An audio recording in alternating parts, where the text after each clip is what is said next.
What if I told you the most hated guy in history was just following orders? For 2,000 years, if you call someone Judas, you're calling them a traitor. But today, we're asking a crazy question. Was Judas just a greedy villain, or was he the final piece of the puzzle to save the world? This is insane, but Judas wasn't some random bad guy. He was one of the 12 apostles. He was basically in Jesus's inner circle. Jesus himself literally picked him to be the group's treasurer. This guy held all the money. He had a front row seat to every single miracle, every speech, everything.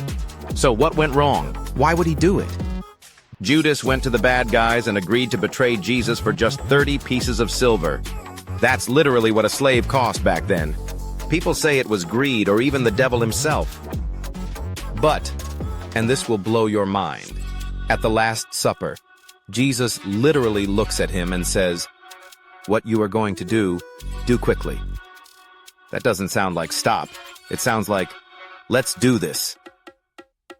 In the garden, Judas pointed Jesus out to the guards with a kiss. A kiss. And Jesus' response is unbelievable. He just says, "Friend, do what you came for." But right after the arrest, Judas completely breaks down. He regrets everything.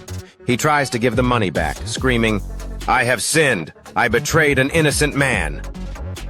When they refused to take it, he threw the coins on the floor and in total despair, hung himself. For centuries, he became the ultimate symbol of evil. But wait, this is where the paradox comes in, and it is wild. Jesus said over and over and over that he had to be betrayed, suffer, and die. Without a betrayer, there's no arrest. No arrest means no cross. No cross means no resurrection. The entire plan fails without Judas. He becomes the guy that makes salvation possible. So here's the million-dollar question. If his betrayal was necessary for the entire plan to work, how much can we really blame him? And get this, another apostle, Peter, betrayed Jesus 3 times on the same night. But Peter cried, came back to the group, and Jesus forgave him.